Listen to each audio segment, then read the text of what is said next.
સુરતમાં 7 વર્ષની બાળકીની દીક્ષા વિવાદમાં નવો વળાંક આવ્યો છે। પિતાનો પબ્લિસિટી સ્ટન્ટ થતો માતાએ જ કોર્ટમાં એફિડેવિટ ફાઇલ કરી દીક્ષા અટકાવી છે તેવું વકીલે જણાવ્યું હતું। અત્યાર સુધી એવું માનવામાં આવતું હતું કે પિતાની કોર્ટમાં કરાયેલી અરજીને પગલે દીક્ષા પ્રક્રિયા અટકી છે, પરંતુ હવે આ કેસમાં માતાના પક્ષે ચોંકાવનારો ખુલાસો કર્યો છે।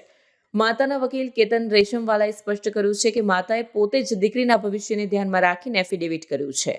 આ કેસમાં સૌથી મોટો વળાંક ત્યારે આવ્યો જ્યારે જાણવા મળ્યું કે બાળકીની માતાએ પોતે જ કોર્ટમાં એક સોગંદનામું રજૂ કર્યું છે। એફિડેવિટમાં માતાએ સ્પષ્ટપણે જણાવ્યું છે કે તે અત્યારે પોતાની 7 વર્ષની દીકરીને દીક્ષા આપવા માંગતી નથી।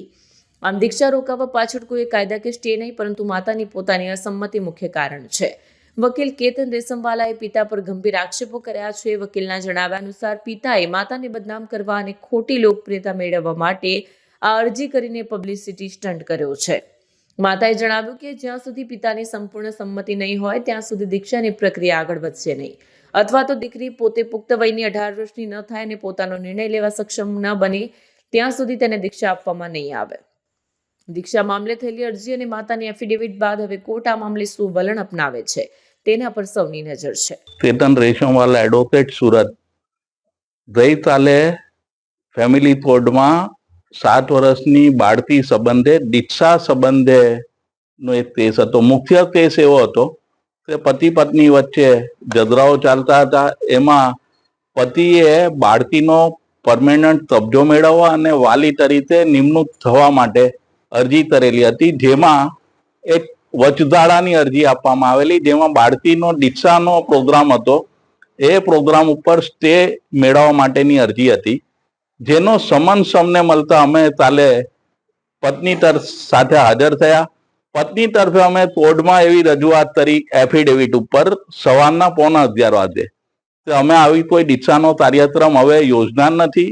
જે દીક્ષાનો કાર્યક્રમ ફેબ્રુઆરી મહિનામાં યોજેલ છે એ અમે મોકૂફ કરી દીધેલો છે, એટલે હવે બાળકીનો દીક્ષાને લગત કોઈ પ્રોબ્લેમ રહેતો નથી।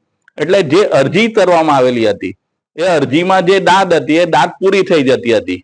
તદ ઉપરાંત પણ અરજદાર તરફે સોશિયલ મીડિયામાં, પ્રિન્ટ મીડિયામાં અને ઇન્ટરવ્યુમાં ખોટું બ્રીફિંગ કરવામાં આવ્યું કે દીક્ષા સંદર્ભે નામદાર કોર્ટે મનાઈ ફરમાવેલો છે, સ્ટે આપ્યો છે, જ્યારે નામદાર કોર્ટ તરફથી આવો કોઈ સ્ટે આપવામાં આવ્યો નથી। નામદાર કોર્ટે અમારી અરજી રેકોર્ડ ઉપર લીધી, સીધી મુદત આપી દેવામાં આવી। મુદત 2/1/2026 રોજ આપેલી છે અને મુદતમાં વધારાની સુનાવણી માટેની તારીખ છે, પરંતુ જે રીતે બ્રીફિંગ કરવામાં આવ્યું એ બ્રીફિંગ માતાને અને સમાજને ખોટી રીતે બદનામ કરવા માટે અને દબાણ ઊભું કરવા માટે બ્રીફિંગ કરવામાં આવ્યું।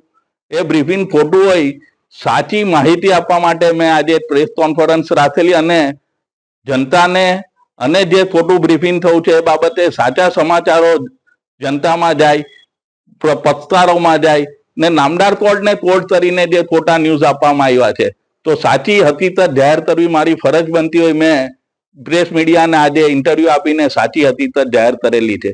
ભવિષ્યમાં જરૂર પડે તો જે ખોટા આવા બ્રીફિંગ કરનાર છે અને નામદાર કોર્ટને કોર્ટ કરીને બ્રીફિંગ કર્યું છે તો એ બાબતે અમે કન્ટેમ્પ્ટ અને જે લીગલ રેમેડીઝ છે એ પણ અમે અવેલ કરનાર છે।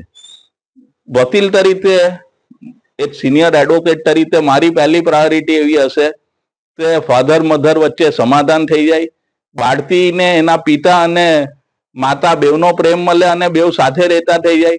દીક્ષાનો પ્રશ્ન બહુ દૂરની વાત છે, પહેલા ફાધર મધરનું સમાધાન થઈ જાય અને બાળકીને ન્યાય મળે, તો એ બાબતે મારી પહેલી પ્રાયોરિટી રહેશે।